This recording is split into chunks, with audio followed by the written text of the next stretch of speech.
This is 6B of the Chapter 6 because I'd be remiss if I didn't talk to you somewhat about the Dodd-Frank Wall Street Reform Act.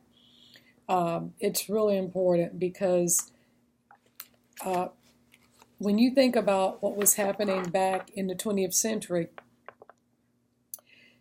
and I want you to think about, and this is in your book actually on page 126, about on the July 21st, 2010, the U.S. government's plan to ensure the words too big to fail would never be applied to Wall Street again was delivered in the form of the Dodd-Frank Wall Street Reform and Consumer Protection Act of 2010.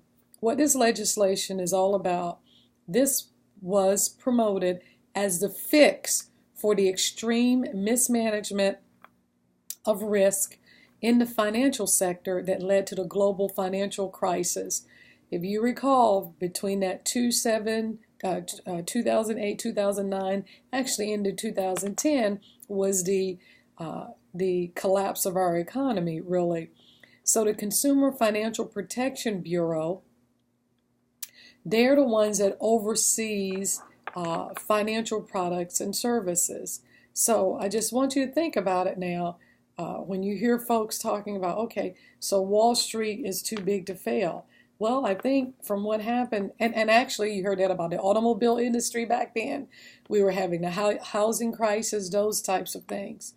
So the Dodd-Frank Wall Street Reform and Consumer Protection Act of 2010 was put in place so that we would not, hear this thing about bailouts and stuff very much anymore. The Financial Stability Oversight Council, the FSOC, it prevents banks from failing and otherwise threatening the stability of the U.S. economy.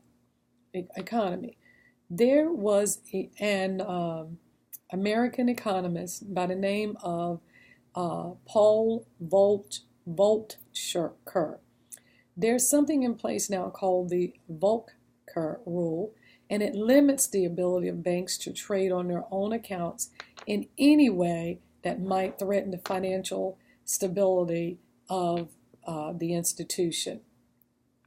So I just wanted you to be aware of some of the scandals that occurred in the 20th century. You know about the banking crisis. You know about the automobile crisis. You know about the mortgage lending situation. But you may not know, and maybe you have because you've studied some of the case studies back in your undergraduate program, but the Enron scandal, the Tyco scandal, Arthur Andersen, WorldCom, and recently you've heard about what went on at Wells Fargo Bank. And if you haven't, you can go and Google it and read those studies or read about some of the overall situations that happened in. The other one was the Ponzi scheme, Bernie Madoff Ponzi scheme. There are so many, and your book lists some really great ones.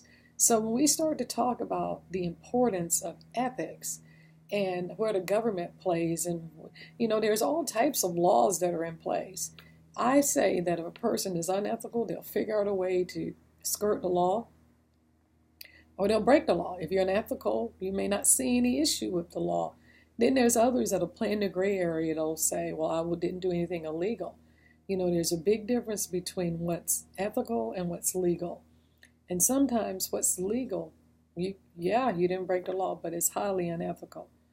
And of course now, because of areas of vulnerability that has occurred within businesses and just different venues altogether, that's why a lot of laws are put in place, because we found that folks can figure out ways to be highly unethical, and it devastates the economy and it devastates people's lives. So I just didn't want to close out Chapter 6 without chatting a little bit about the Dodd-Frank Wall Street Reform and Consumer Protection Act of 2010.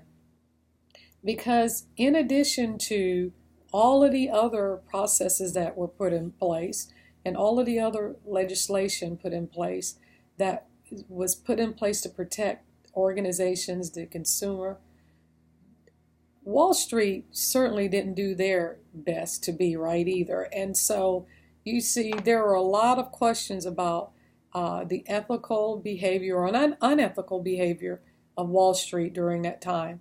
So again, thanks. I'll see you over in Chapter 7.